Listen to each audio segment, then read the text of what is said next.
Hello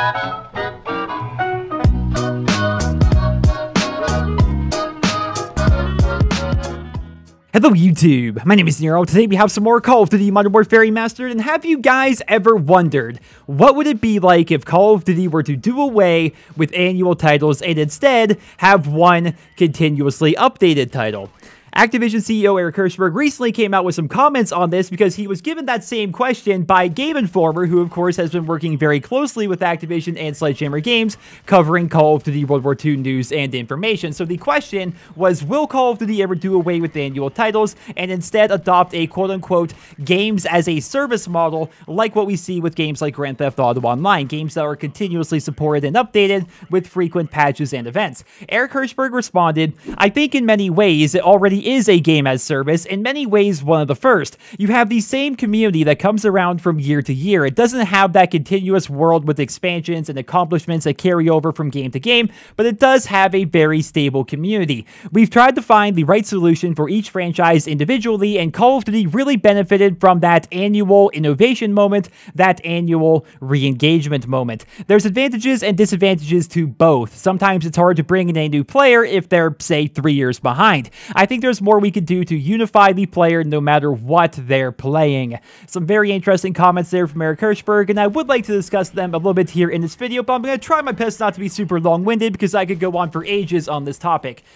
One of the things that I really don't like about Call of Duty is that when a new game comes out, pretty much everything that I worked for in the previous game is pretty much null and void. I can go back and play that game, sure, but it's never going to be the same as when the game was actually in its prime and had a very active player base. So for example, I put a ridiculous amount of time into Call of Duty World at War, like 30 plus days in the game's multiplayer, not counting time in zombies and stuff like that. I played the game quite a bit. Everything I did in that game is pretty much for naught. If I go back there, I can play with the things that I unlocked and look at my challenges and my accomplishments, but that's really it. It didn't really help me out in the future. It was just something that I did back in 2008. I do feel as though it would be awesome if they were to find a way to make it so accomplishments can carry over from game to game. Now, how exactly they could do that, I'm not sure. I'm not saying that because I got Dark Matter in Black Ops 3 that I should automatically have Exclusion Zone camo in Modern Warfare Remastered. Not at all, but I do feel as though they should find a way to reward players for playing their previous games and being longtime fans of the series. One example I can give is in Modern Warfare 3. On your player card, it showed your prestige rank from the previous Call of Duty games, which I thought was a great touch, because as somebody who is max rank in pretty much every Call of Duty game, I was happy that I was able to show that off on my player card while playing Modern Warfare 3. So little things like that they could actually implement. There are many other things they could potentially do as well, such as rewarding you for your playtime in previous games, or giving you discounts on DLC or season passes if you're a longtime fan of the series. I would like to see stuff like that implemented. I think it would be pretty awesome. It would be neat to see one game be continuously updated, right? Picture a situation where Call of Duty World War II comes out and they announce that it's going to be the only Call of Duty game to be released over the course of the next 3 years, and during that time they're going to be continuously updating the game with new maps and new guns and events and stuff like that. That would be pretty cool because they could actually do some really innovative things, such as change all the maps based off the season. We do know, we just recently learned and discussed it in my previous video that was uploaded this afternoon, that the headquarters in Call of Duty World War II is in fact going to change with the seasons and with the holidays and different events. Well, what if all the maps themselves were to do that? What if you could get something here in 2017 and have it still benefit you greatly in 2019 because it's the same continuously updated game? I feel so that would actually be a pretty awesome system, but the downside is, what if COD World War II is not very good? Right? Because if it's not very good and people don't like it for one reason or another, they're not going to be playing it and they're not going to be spending money on it, and that's the only game to release over the course of the next 3 years. They're really putting all their eggs in one basket, and the game pretty much has to be perfection for people to actually want to play it and for them to actually make money off of that game. So hypothetically, let's say they did this last year and Infinite Warfare is the only Call of Duty game to release over the course of the next 3 years.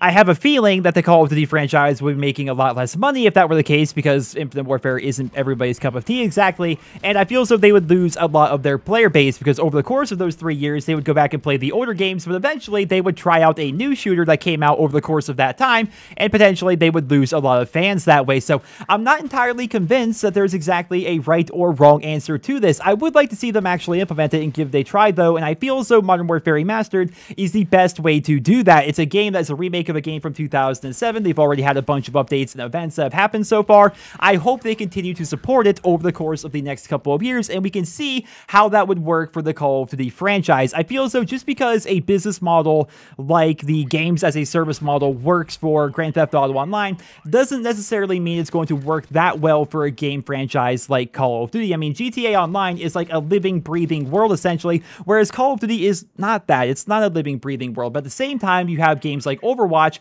which while it is much different than a game like Call of Duty, it also is kind of similar. It's a shooter game. You queue up, you have progression and stuff, but that game is a games as a service model in that it's being continuously updated since its launch, and so maybe it would work for a game like Call of Duty. I'm not sure. As I said, I could go on for absolutely ages with this topic, but I'm going to end it off here. I would like to hear what you guys think down there in the comment section below. Would you like to see Call of Duty try this model of one game being continuously updated? And on the flip side of things, assuming they don't do that, because chances are we're just going to continue to see annual releases until the end of time, what do you think they could do to reward people for playing the older Call of Duty games, to make it so our accomplishments can carry over a little bit, and so whenever a new game comes out, all of our previous work doesn't just become null and void? I would love to hear what you guys think about that. Let me know your thoughts down there in the comment section below. I hope you enjoyed this video. Drop me a rating, and I hope you guys all have a wonderful day.